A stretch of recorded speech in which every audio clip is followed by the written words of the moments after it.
The Male Couple, How Relationships Develop, David P. McWhirter, MD, Andrew M. Mattison, MSW, PhD. Chapter 4, Stage 2, Nesting, Second and Third Years. Characteristics: 1. Homemaking.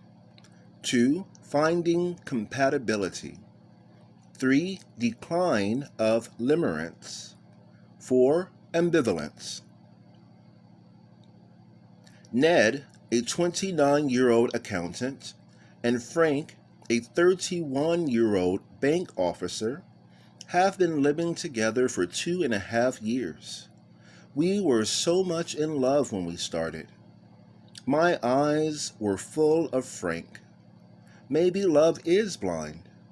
We didn't pay much attention to where we were living, Ned tells us. But things changed, and by the time we moved to this house, last year we began making a real home. Yeah, Frank nods in agreement. After a while, I really wanted our home. You know, a place we were proud of, where we could have friends and family. We had a lot of fun fixing it up together.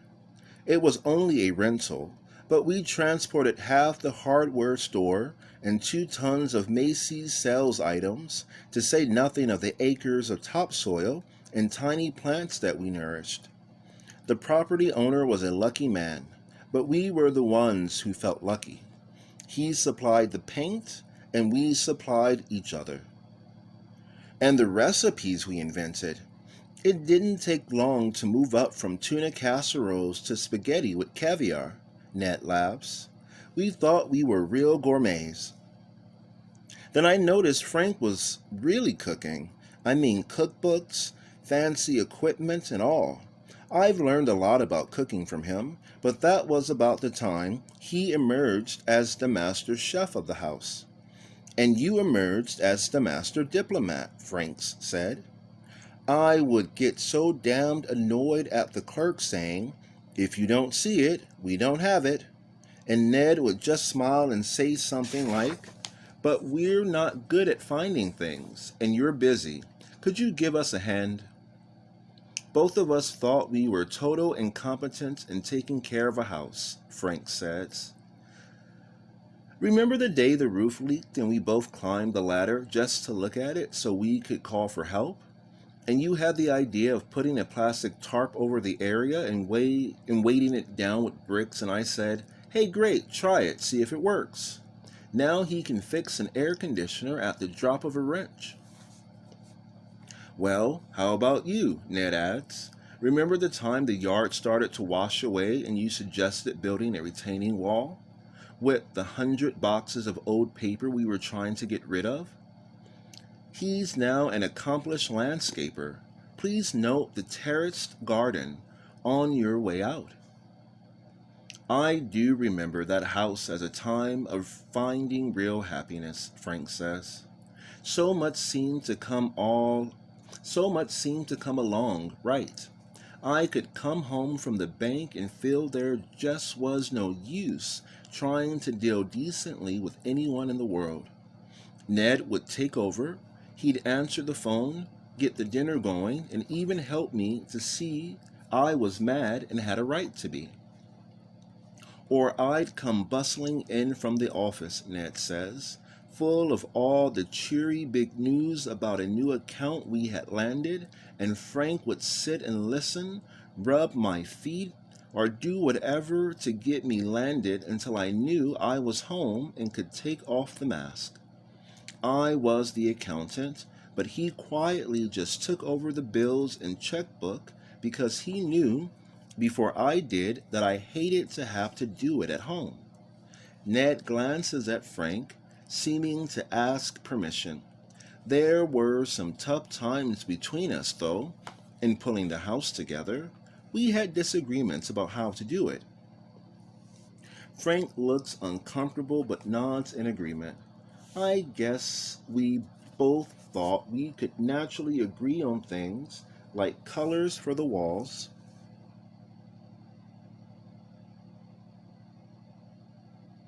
and the kind of furniture for the living room, but we didn't.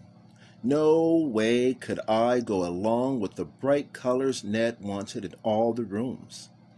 Yeah, looking back, it would have been a hodgepodge, Ned smiles.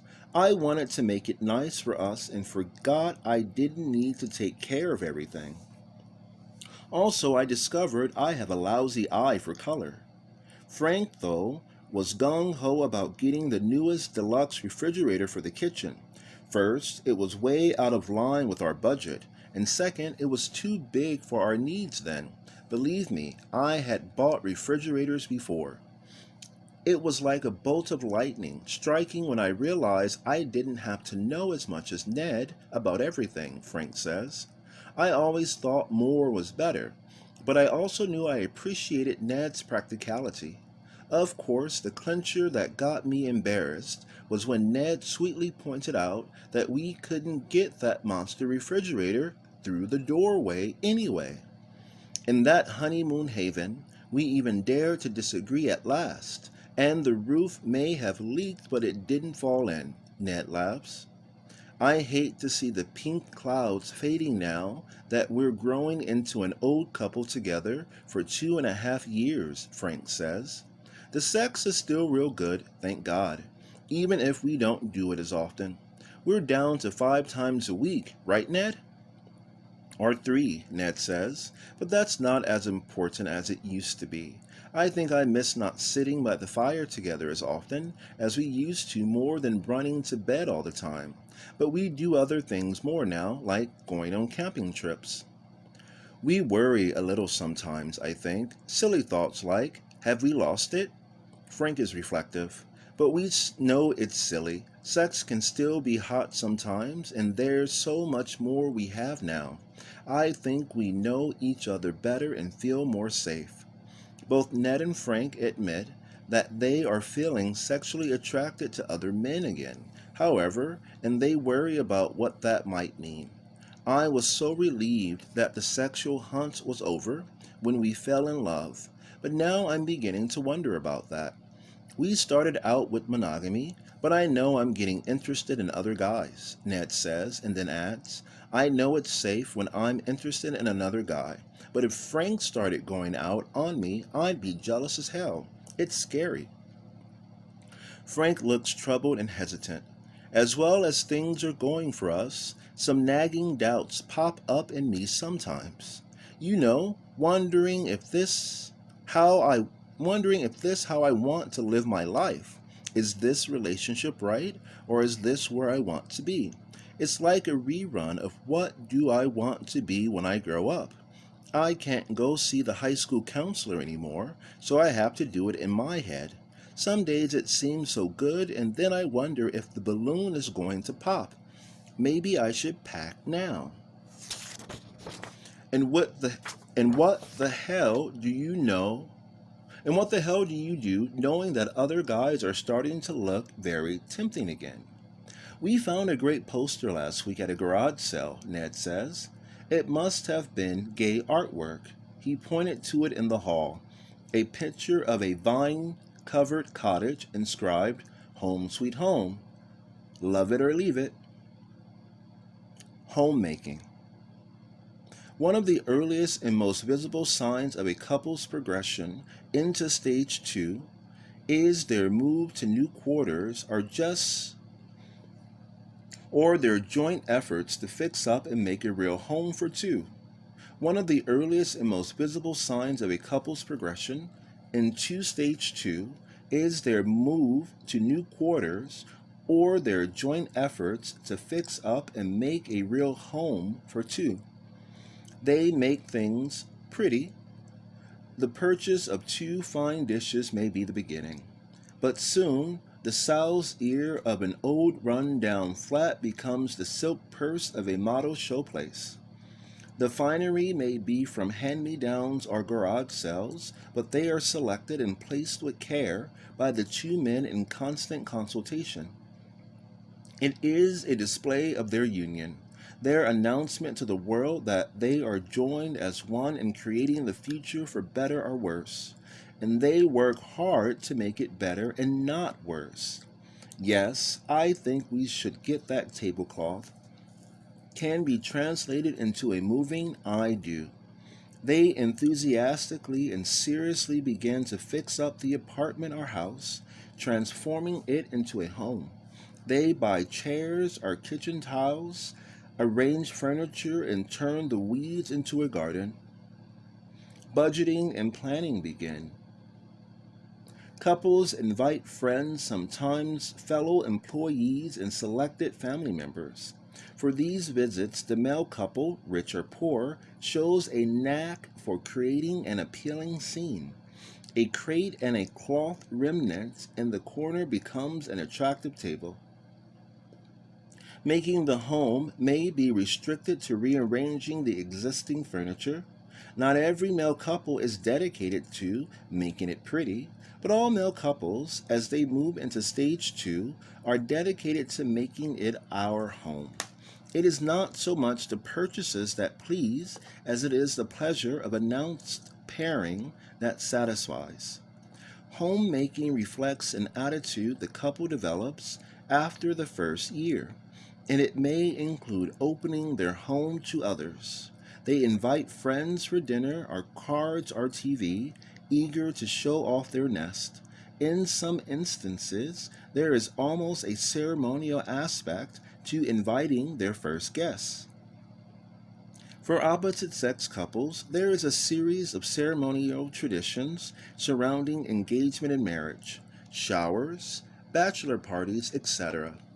Lacking these built in ceremonies, male couples unwittingly create their own ceremonies.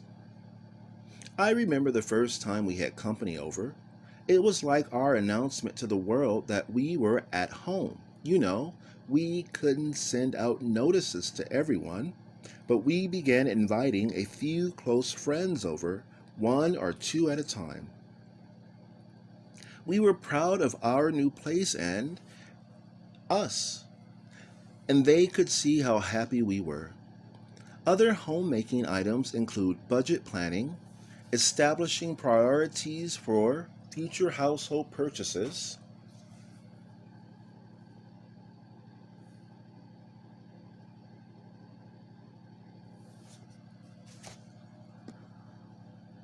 and developing housekeeping routines. This is also a time when many integrate their clothes, closets, and bureau drawers and combine their books, records, and tapes into our library and music collection. The first time I saw Bob with one of my shirts on, I realized how much better it looked on him than on me. Then I decided to try one of his shirts. All of a sudden, we were wearing each other's clothes and we both had twice as many. It just seemed to make sense to put all of our shirts in the same drawer, slacks in the same closet, and shoes in the same rack. Although I'd have a hard time getting my size 11 feet into his size 9 shoes. We started a photo album to keep a record of our times together. I think that was in the second or third year. One of our regular routines is to get out the pictures and look at them even after all these 8 years. Some couples together for 2 or 3 years still had not nested in the ways described above. However, we did find evidence of homemaking in things like buying an old sailboat or antique car and pridefully refurbishing it together. Another couple had focused their homemaking energy on buying a weekend camper and finding isolated campsites in the mountains or the desert. In those years, we were off every weekend finding a new campsite to make into a home, says Tom. Fred adds, even the weekend cabin we rented got rearranged. By the time we left on Sunday, every one of those places had our homemaking seal of approval on it. When one partner already lived in a well-established home, or when there was a wide difference in age, we didn't find variations on the homemaking thing. For example, Bob moved into Ted's beautiful hillside house and after the first year was completely managing the household. Bob and Ted were making Ted's house their home. We found similar homemaking accommodations in couples with age differences of more than a few years. I had become uninterested in the house. I had begun to believe that I'd live alone forever in this big museum. 40-year-old Pat is talking about his life before 23-year-old Matt came upon the scene. It took almost a year before I had the courage to tell Pat how awful the place really was. He just didn't have the interest in getting it together, explains Matt. Their home is a very attractive and attentively decorated showplace that reflects the tastes and touches of both men. The partner who had moved in often did not notice his own dissatisfaction with the other's taste in furnishing or decoration. However, once they are over the 1-year hurdle, the urge to assert individual taste and express the relationship in terms of the home they share comes to the fore. We have seen couples who begin homemaking almost as soon as they move in together. Sometimes the couple has been dating for several months and living apart. When they do move in together, the signs of homemaking are evident from the start. The tangible evidence of homemaking provides early reassurance to themselves that they are a couple. We made our home a home right from the start. We both had some nice furniture. He had the bathroom set, and I had the living room stuff. Jeff is telling us about how he and Peter started homemaking in stage 1. Our furniture matched just like we did. That was a sure sign to us that we were made for each other. Other couples where both partners have a history of previous relationships with homemaking, a high priority, also started earlier than stage 2. Homemaking is one of those characteristics that appears sooner if it has been done before. Although a few couples do start homemaking in the beginning of their relationship, why do the majority postpone this part of nesting until after the first year? The high intensity of the blending during stage 1 rivets their attention to each other. As a consequence, their physical surroundings are not noticed or considered that important. Gay men do not always trust their relationships to be permanent, like the expectation of a marriage. As wonderful as it is, they frequently harbor the lingering concern that it might not last. As our data indicate, many of these men have had a number of previous brief relationships ranging from weeks to months. Therefore, during the first year together, despite the intensity of the emotional togetherness, they reserve a little mad money just in case they might need to get home again. With these observations, it is easy to see how the process of homemaking is truly a sign of commitment to the relationship. Homemaking is one of the characteristics with fewer problems. Two of the more common ones are disagreements about what and how much to do and differences in taste and style. I just wasn't ready to spend so much or get committed to monthly payments when Jeff wanted to start buying furniture. I'm more of a tightwad, and he gets grand ideas about how our house should look. One of us wants a modern theme, and the other wants antiques. We couldn't figure out how both could fit in together in the house. When I moved in last year, the house was already beautifully decorated and furnished. It's his house, but I know it's our home. He doesn't want to change a thing. I feel left out of it. Some of the sources of these problems come from individual personality and background differences. Far too often, when these problems arise, they are experienced as relationship discord. What's wrong with us instead of individual differences needing compromise?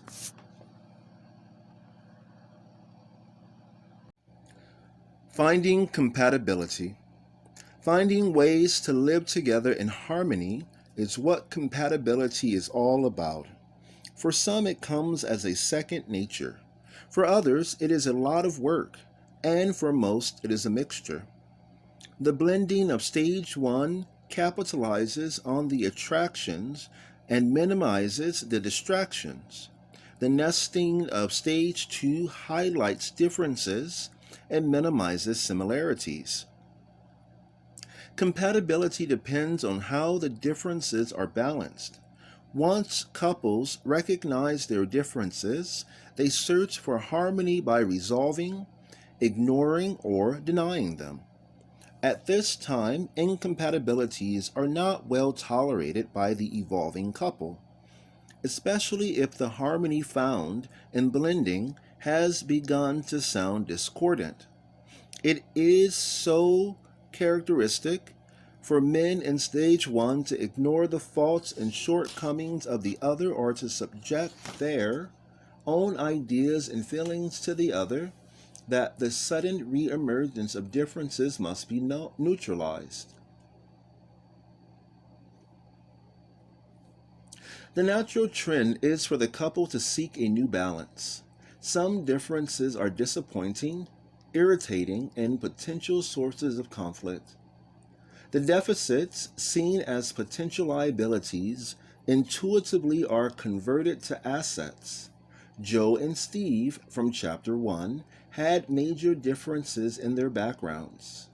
Joe was from a lower middle class Italian Catholic affectionate family, and Steve was from an upper middle class Protestant, genteel, non-affectionate family. In the first year, the exchange of affection was generally initiated by Joe, and Steve responded appropriately, liking the touching, holding, and hugging he was receiving from Joe.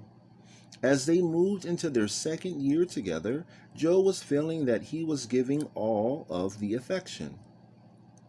I would get so disappointed when we'd spend the evening watching TV, and I just want Steve to hold me.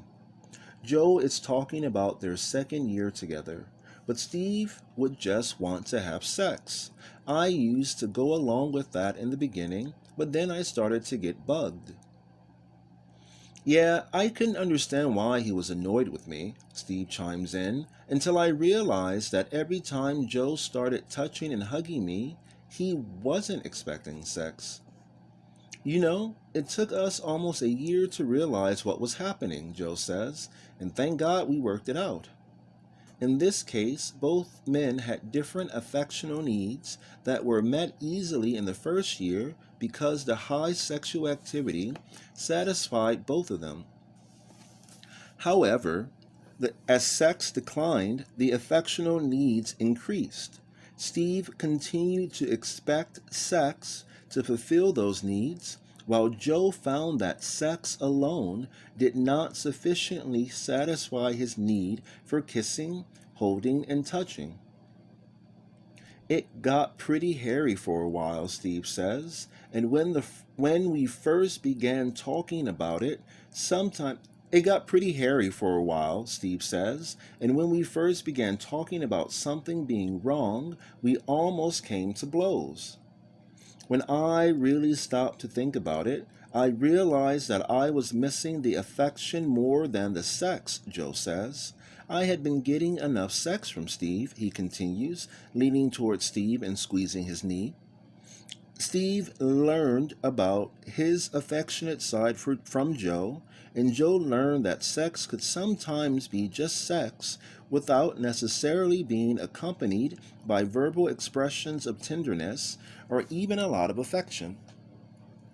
Their misunderstood and irritating differences were thus turned into balancing assets, restoring harmony. This process of taking from the other what is wanted or lacking in the self and using this new-found combination to enhance the relationship is called complementarity. Tripp took this old idea of complementarity and simplified the explanation by using the terms import and export. One partner is importing what he needs and admires from the other while exporting what is needed and admired by his partner. In this example, Steve was importing the tenderness and affection from Joe. Steve was exporting his gentility and culture, which Joe greatly admired and wanted from him. For heterosexual couples, there are built-in complementarities arising from their different social scripting.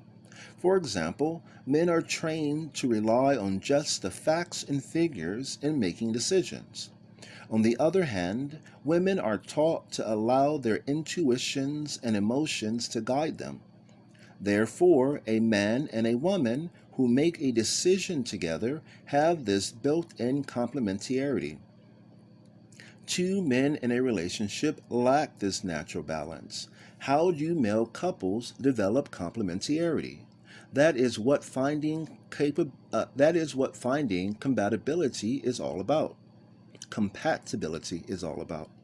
Fortunately, for most gay men while growing up, there has been some variation from the social Fortunately, for most gay men while growing up, there has been some variation from the usual social scripting for boys. See Chapter 9. Childhood traits such as high sensitivity, willingness to compromise, and lack of competitiveness earned them the label sissy. However, these very same traits that made the boys feel different and wrong are now the highly valued building blocks for finding compatibility and developing complementarity in their relationships. Most gay men are positively disposed toward tasks and attitudes usually contained in female social scripting. Learning to cook, operating a sewing machine, setting a table, expressing feelings, showing vulnerability, and wanting to nurture are skills and attitudes many gay men have developed in spite of that often heard warning, "Little boys don't do that." Each gay man at the start of a relationship brings attitudes and skills that are traditionally both masculine and feminine. This allows gay partners an easy interchangeability in developing complementarity. Without thinking, one begins to take on tasks the other does not do or does not do as well. For instance, in the process of fixing up the home, one may have a talent with mechanical repairs and the other a knack for arranging furniture. Each partner can fill in for the other at any task. Some jobs we alternate, like sometimes we take turns making the bed. At other times we do it together, explains Steve. But if Joe lived alone, he'd probably never make the bed, right, Joe? Joe nods in agreement, adding, "I guess that's true, but I always try to make it now, because I know you like it that way." Joe and Steve explained that they both could do almost everything that needed doing in the apartment, but that in the past year, Joe has done most of the cooking and Steve has done the shopping just because it has turned out that way. Yet each can do either task. Sometimes I like to cook, so I'll tell Joe in advance, especially if he's working hard or getting home late, Steve says. Actually, I'm just a better cook than Steve. You know, my Italian mom taught me a lot about good eating, Joe adds, and Steve nods his agreement. There were some things about the way Joe managed household cleaning, like vacuuming, Steve begins. Yeah, I really like doing it since it got my mind off work, Joe says, completing the thought. Unfortunately, as his mind wandered from work, it didn't find its way to the task at hand, and the vacuum missed half the carpet and all the corners. It used to amuse me, then it started to annoy me. So I recommended to Joe that I take over the vacuuming and suggested jogging as a way for him to get his mind off work while doing something else at the same time, Steve reports. In other areas, such as giving and receiving affection or offering and accepting emotional support, there also can be an easy exchange between male lovers. To illustrate this point, one couple devised a unique system of communicating their needs for affection and emotional support. They talk about a needy person scale, NP. They invented using numbers 1 through 10. The higher the number, the greater the neediness. When one of them had a particularly draining day, he gave an NP number to the other and would get taken care of accordingly. Taking care and being taken care of go back and forth with interesting ease, often without dialogue.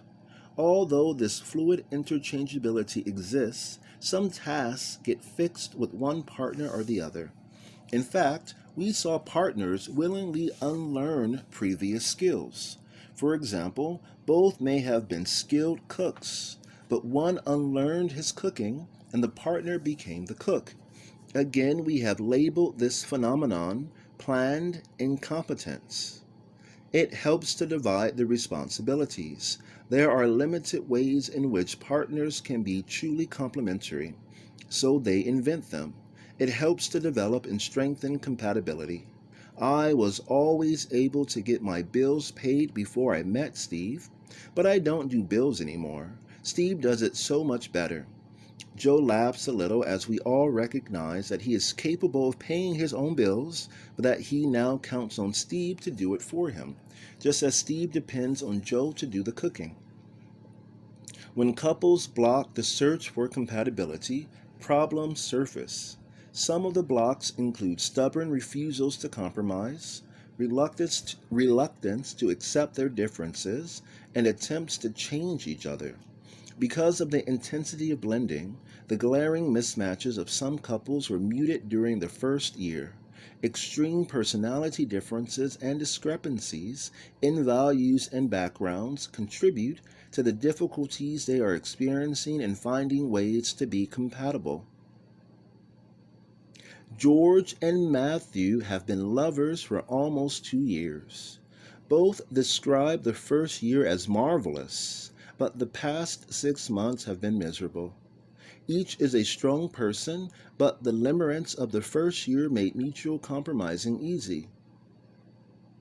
Now Matt says George doesn't even know how to wash the dishes right. I don't do it the way he wants them done, so neither of us does them.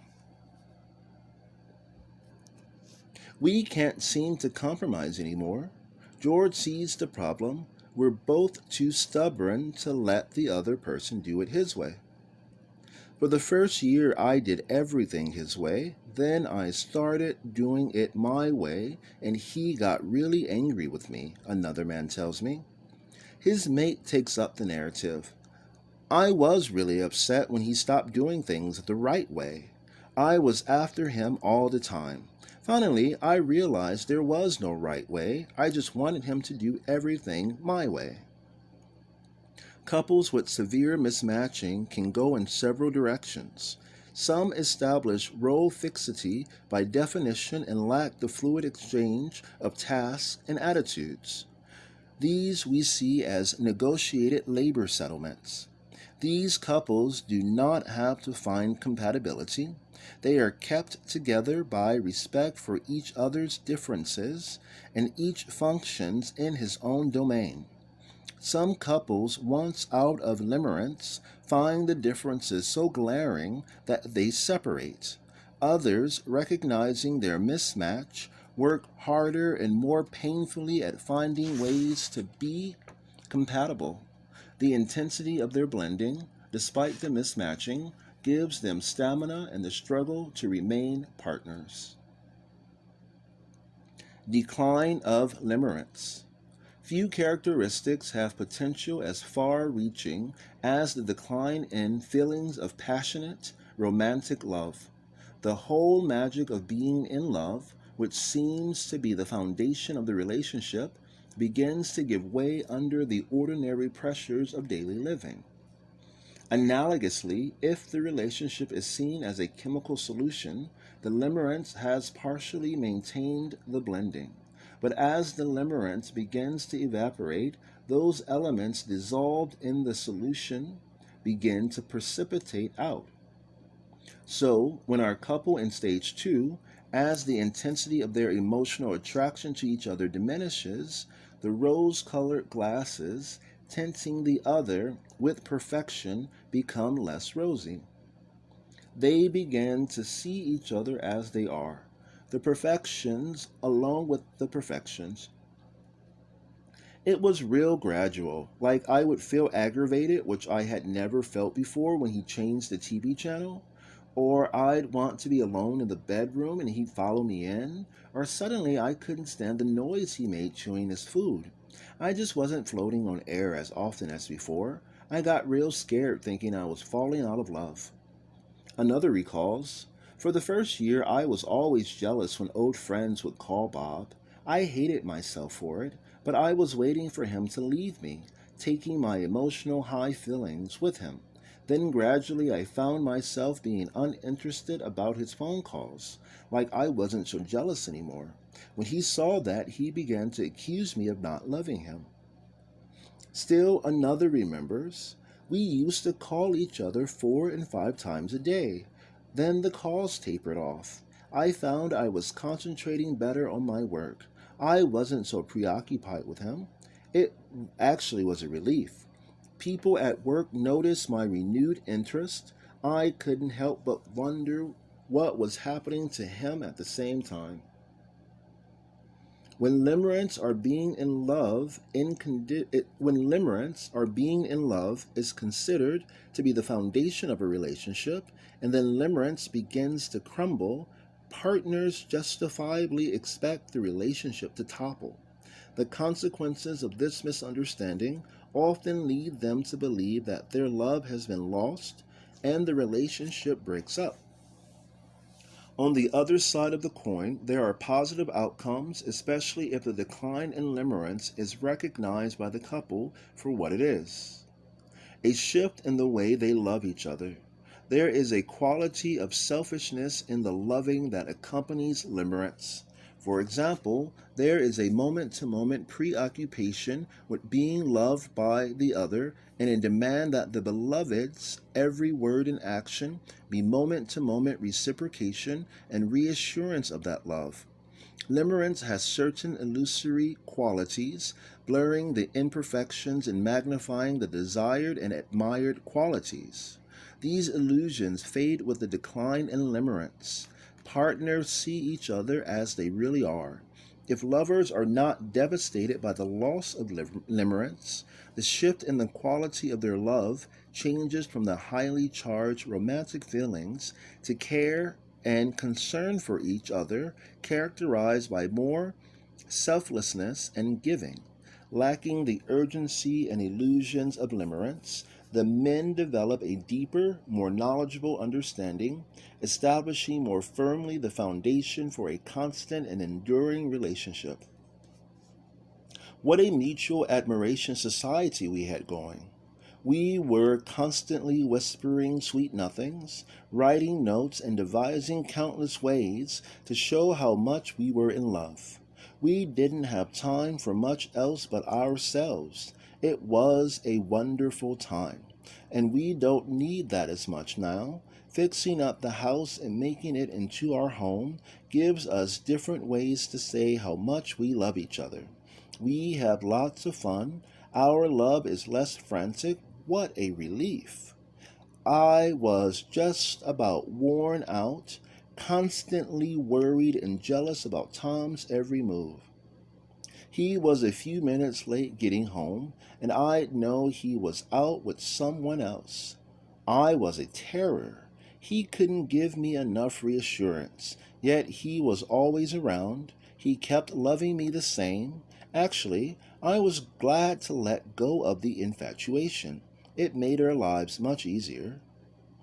Limerence paves the way for the growth of a different kind of love, and it does fade as it is outshone by components of the maturing: intimacy, affection, vulnerability, deep sharing, concern for the well-being of the other, loyalty, and dependable companionship are developing. The seeming decline in limerence is not necessarily a negative characteristic here, but rather a bridge or stepping stone to future stages.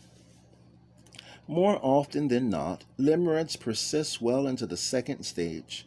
There usually is a decline in its intensity from one or both partners during stage 2. Its decline does not happen to both partners at the same time. All too frequently, one partner maintains high emotional intensity while the other's feelings change. Couples who are not aware of the elusive nature of the romantic aspect of their love begin distancing themselves from each other. The change in feelings may be feared as an omen of the possible end of their relationship. As has been observed by other researchers, Sarid and Robbins, Bell and Weinberg, many male relationships end about this time. A misunderstanding of these changes in feelings is frequently the cause. What makes limerence waver, diminish, or disappear altogether? For one thing, the mundane invades the romance. Prince Charming, the object of our every desire, ends up leaving the dishes in the sink, his dirty socks on the bathroom floor, and hair in the shower drain. Limerence is maintained by a certain adversity, implying mystery, and creating even a momentary distance from each other, or from the other. Familiarity does not really breed contempt, but it can and does reduce limerence. It moves the mystery and imposes reality on the romantic illusions. The magical becomes the known, and with most highly charged emotional experiences, there is fatigue. The intense glow of limerence loses its incandescence by burning out or lowering the glow. There is a concomitant decrease in the frequency of sex and lovemaking. For some couples, this creates serious problems, especially when one partner has continuing limerence. Far too often he interprets the other's decline in sexual interest as a loss of love, when it is only a shift. If sex becomes the principal measure of the expression of their love for each other, a decreasing frequency can cause chaos. He didn't seem to be calling me by my special nickname anymore, which caused me to feel insecure. I responded by wanting to make love. He hesitated like he never did before. That made me more insecure. I was convinced that something was wrong and that he didn't love me. Jealousy, with all its attendant feelings of rejection, loss, anger, and self-doubt, can tear such a relationship to shreds in short order. He wasn't talking to me as much. He seemed real mysterious, so I, of course, got jealous. I'd say I worked up such a lather that I could have killed him. I was sure he had a new boyfriend. The more he denied it, the surer I got. I would go to bed at night thinking of ways to get away, but I loved him so much still. When we did finally start talking honestly, I learned that he was afraid he didn't love me anymore because his feelings had changed. The loss of limerence also can be accompanied by depression, as happens with the loss of anything important. The loss of the feelings of togetherness and well-being, the sense of oneness in the relationship, can result in separation anxiety and despondency. Misinterpretation of loss of limerence raises the specter of the end of the relationship. For most people, limerence is a highly valued human experience. It does wonders for relationships. Most people would like to be able to control it so that it could be turned on and off at will. We do not know how to do that. On the other hand, we do know some ways in which the positive effects and feelings of limerence can be reawakened or rekindled by a couple. Doing the things that have contributed to making the limerence more intense in the past will often bring it back for a moment, an hour, a day, or even for weeks.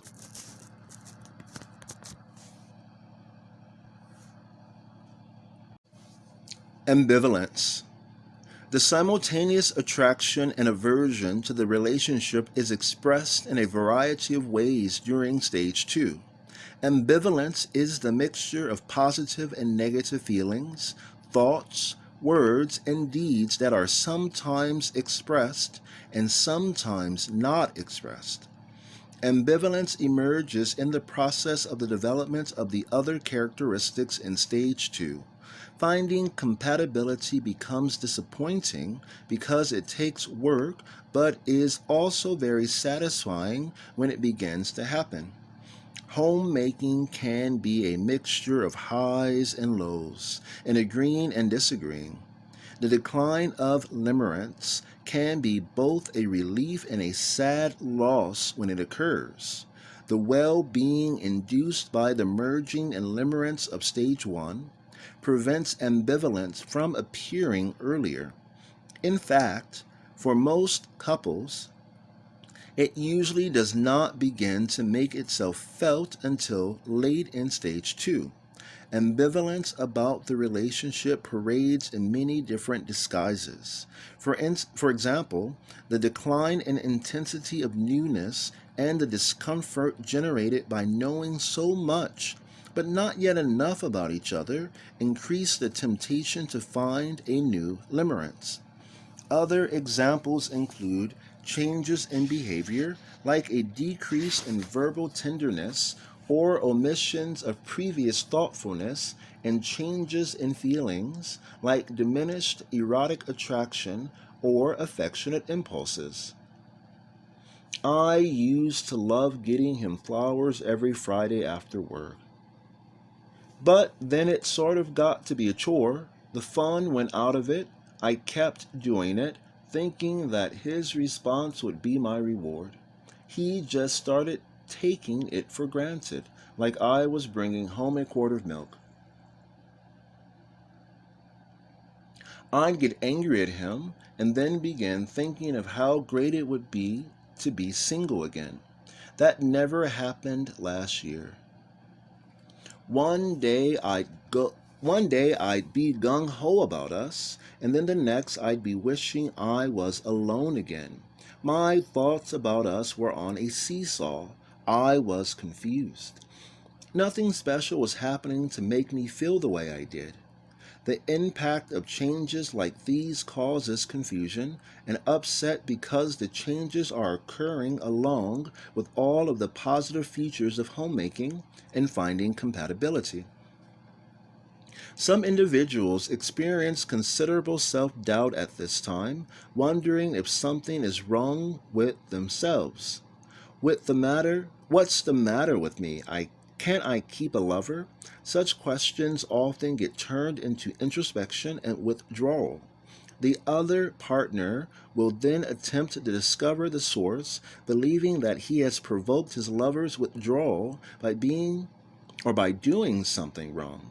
Not being able to figure out what that is, he may try to be extra attentive and do extra special things. Unfortunately, the response evoked from his lover may be absent or may further distancing. When he got home from work, I got a peck on the cheek, not the usual bear hug. I sensed he might be disappointed with something I did or didn't do. Who knows what, but I sure made every effort to make the special dinner that night. He sat through dinner in strained silence, and afterward, he kept telling me nothing was wrong. I started thinking the worst. I figured he must have made it with someone else. I started feeling jealous. What a mess it turned into. After the complete sharing of stage 1, couples usually do not talk about their ambivalence. It is hard enough for them to understand and deal with it individually, let alone talk with the other about it. A conspiracy of silence begins. They withhold the ambivalence in hopes that it will disappear. Intuitively, the partner knows something is wrong, and it is easy for him to think the worst. This is called dishonesty by omission. For the most part, the ambivalence is overshadowed and contained by the positive features and other characteristics of the stage. It might be fueled by the decline in limerence and a struggle to find compatibility, but it is dampened by the security and excitement of homemaking and the harmony and balance of complementarity. Another impact of ambivalence is its ability to arouse jealousy. Although jealous feelings may come along in any stage, stage 2 couples report them most often. The jealous partners reveal their fear of losing each other. Anger, insecurity, and wishes to get revenge are painful. Jealousy appears most often, of course, around other potential sexual partners.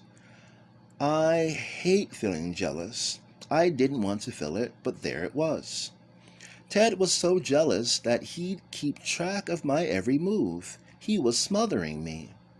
It was okay for me to be with other guys, but I couldn't stand the thought of his doing it. I knew I would come home. I wasn't so sure he would. The togetherness is wonderful, but it can smother you too. Jealousy can and does generate competitiveness in some couples. One may attempt to attract more sexual partners or win attention from the partner's new friends. Competition also takes other forms, such as income production or even a degree of dedication to the nesting process itself. We found the most evidence of competition among couples who were closer to the same age and generally in their 20s or early 30s. Excessive competition can be resolved by finding and creating greater complementarity. All of the effects of ambivalence are not negative. Actually, some of the positive spin-offs are among the most important for relationship maintenance. Out of the struggle with opposite feelings, thoughts, and deeds come the need for dealing with conflict and the re-emergence of the individual. These are both characteristics of the next stage. Couples who work at finding harmony despite a decline in their highly romantic attachment reap the satisfaction of discovering new depths in each other. Often, from these discoveries, the pair finds that there is much more to their mateship than the feelings they have shared. They take stock of what they have together and find that the sum is greater than each of them individually, despite the problems. It is at this time that both men make some cognitive commitment to each other and to their relationship. I had been in 2 relationships before I met Tom. Both broke up after a year or 2. This time, despite the ups and downs, we've learned how to be together. I want this relationship more than anything, and I'm ready to work to keep it. I guess I used to think a good relationship would just go on its own steam. Now I know better. The romance went out a couple of seasons ago, but we're still together. But I guess we know how to get it back now and again. We've got enough sense to realize that no relationship is perfect. I can't get everything from Bob, but there are plenty of reasons to stay together. Another example of how ambivalence positively influences relationships is contained in the stories we've often heard about the increased passion and excitement found in sex after an argument or a particularly difficult disagreement. This reaction is generally recognized, but most persons do not realize the direct connection between the distancing in the dispute and the increased erotic attraction. Ambivalence sets into motion a series of opposing interactions that are, in turn, often responsible for increased sexual activity that ultimately brings the couple closer. See Chapter 9. Beyond the sources explored above, there are many others that generate ambivalence, such as anxieties related to intimacy, concerns about getting hurt by being too vulnerable, homophobia with its self-invalidation, or totally adopting the heterosexual model of marriage. I was expecting to take care of Mark. I didn't want him to work. I made plenty of money for both of us. I guess I really wanted him to act just like a wife. Wow, did that cause us problems. He tried to do what I wanted, but it just didn't work. He told me he wasn't my wife. I know that I'm gay, but it sure would be easier to be married to a woman. I think marriage is more natural. Although ambivalence is more frequently mentioned in this stage, it continues to reappear as couples deal with the stresses and strains of other stages. One of the great risks that ambivalence has for male couples is the pressure it can exert on their pairing. Lacking legal ties, a male couple can dissolve a relationship simply by packing their suitcases. End of Chapter 4.